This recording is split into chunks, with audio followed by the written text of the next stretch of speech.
Our ESPN Speed Roll coverage of the Pro2Call 200 event from Daytona International Speedway is being brought to you by Pennzoil with Cure Base, made for the way you drive. Stop, go, Pennzoil.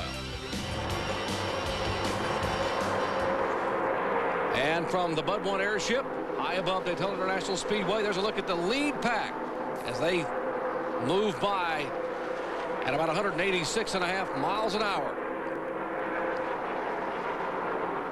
Kirk Shelmerdine still continues to be the leader as he looks back at Frank Kimmel.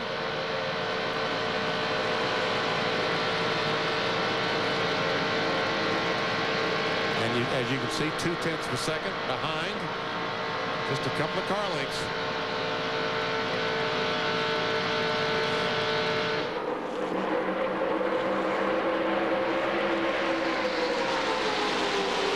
Let's go down and check into the pits. They're doing some fuel calculations, right, Ray Dunlap?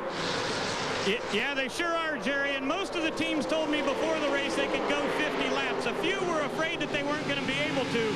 But now that we've passed lap 31, everyone should be within their window.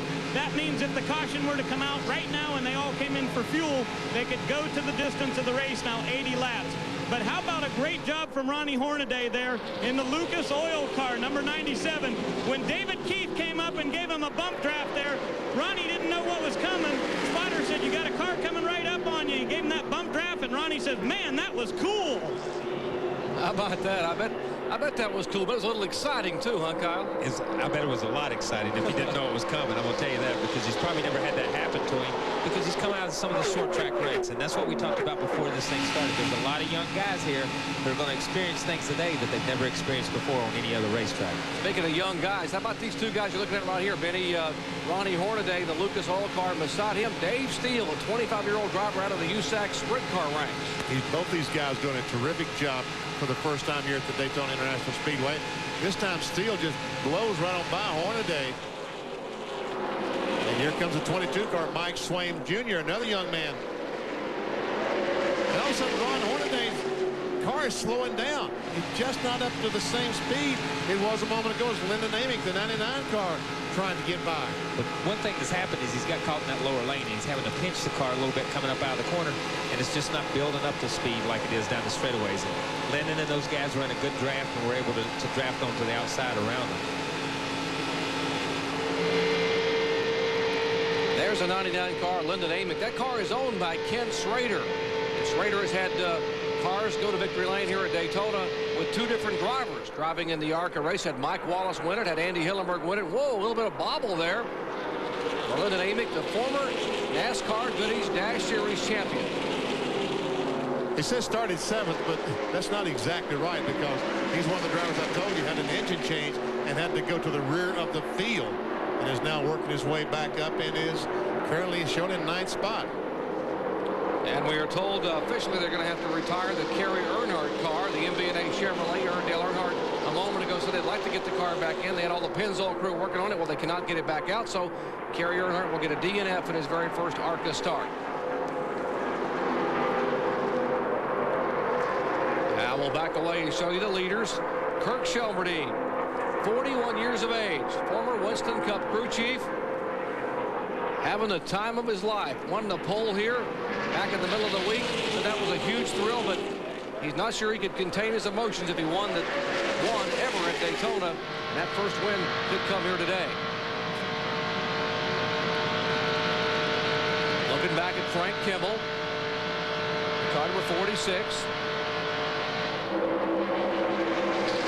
There we see Mike Swaim Jr., the number 22, Lyndon Amick, Andy Hillenberg, Robert Burrows in 63. Back on board with the leader. I think he's led every lap, hasn't he, Jerry? Led every lap. They didn't really count that lap coming to caution, because he did not race back to the caution flag, so he would have gotten credit for leading that lap. So indeed, he has led every lap so far, and we have completed 35, working on 36 laps this time by. Complete this lap will be 4 laps away from the halfway point in the 37th running of the Pro2Call 200 at Daytona. see those RPMs down at Daytona. You see numbers like 65, 6,600 RPMs. Certainly nothing like you'd see at Las Vegas or Rockingham when these engines turn 9,000 RPMs. That's because of the restrictor plate. Yeah, he just kind of drugged the brake getting in the corner because he got such a run on Kirk coming down the backstretch. You saw him suck up on the back of Kirk right as he got to the corner. And, you know, that may be something that Kimmel's trying to work on there, is to drop back a little bit, get Sean on his bumper, and then get a good run on Kirk so he can get around him. Is that something that you do, Kyle, these with the restrictor plates? If you want to slow the car down a little bit, you don't back off the throttle, but just reach up and touch the brake a little bit? Yeah, you just drag the brake because these cars have no throttle responses. Once you go to restrictor plate type cars or restrictor plate type engines, they have no throttle response. So, you know, you just drag the brake a little bit, it brings RPM down. You can control it a little bit better than jumping out and jumping back in.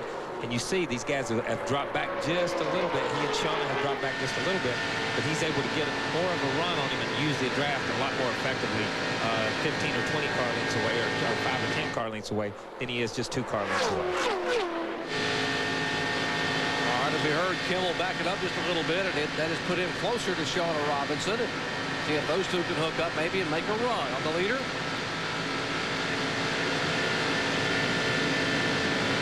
Kirk Shelberding has been the man.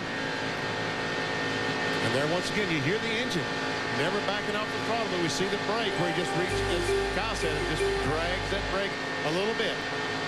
So where you don't get a cramp in your leg, just hold that right foot flat on the floorboard down here and use that left foot on the brake. That's about all you do, to tell you the truth. But one thing that's happening with these cars now, you got to understand, and I don't understand how the tires know the tires that well, but at 37, 38 laps where we're at right now, the tires are getting a little worn.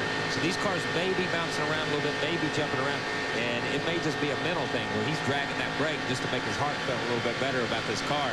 So if something does happen, he can control it a little bit. There's Kurt Pearson down on the inside, the blue and silver car as the leader, Kirk Shelberding, goes by. And look at Kimmel catch up now. I think that Shelberding had to squeeze off the throttle when he passed the Kurt Pearson car, unsure of exactly what he was going to do, which allowed Kimmel to close right up. Well, not close right up, obviously.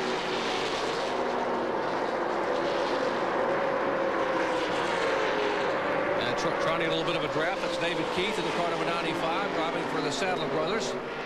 Riding along with the Kuwait and Casino Chevrolet, that's Bobby Gerhardt. He has 2 cars in today's field, he and Jerry Hill. The car number 5 he's driving, the 7 of Jerry Hill. Take a look at Gerhardt. Now we saw a moment ago that Kimmel won't turn at the end of the straightaway in turn 3. It won't turn. Bobby Gerhardt telling his crew going in turn 3, it will not turn. In other words, he has an aerodynamic push or a push. And look at the brake here. Now, he's not just dragging the brake out, he's slamming that brake. No, he's worried about his car right now. So I don't, you know, if it won't turn, he's either concerned about the tires or the winds that you're back going down the backstretch too. As you set from where we're set right here and look at the flag in the middle of the infield, it's blowing straight behind him. And a lot of times with these cars, it'll send you off into turn 3 a lot faster than you want to go at this stage of the race. There he is in turn 3. He has a tailwind. You just heard Kyle talk about probably a 12 to 15 mile per hour tailwind, which is Side. There's the Outside. spotter telling him David Steele is on the outside. Clear. Leader's right in front of us. We're going to fix you on the caution. Ride her out here. We'll fix you. And no, folks, there isn't a caution flag. Halfway. 40 left. Halfway. He's just speculating there will be a caution flag, and that's when they will try to adjust the car. And that was Billy Gerhardt, his older brother, who is the crew chief, telling Bobby we will fix it if we get a caution. Hard to do much under a green flag pit stop, though, Kyle. You almost need a caution flag to make significant adjustments. Yeah, you need a caution flag for what he feels like he's fighting right now. He wants to be able to think about it, and he needs a little time, so he probably does need a caution.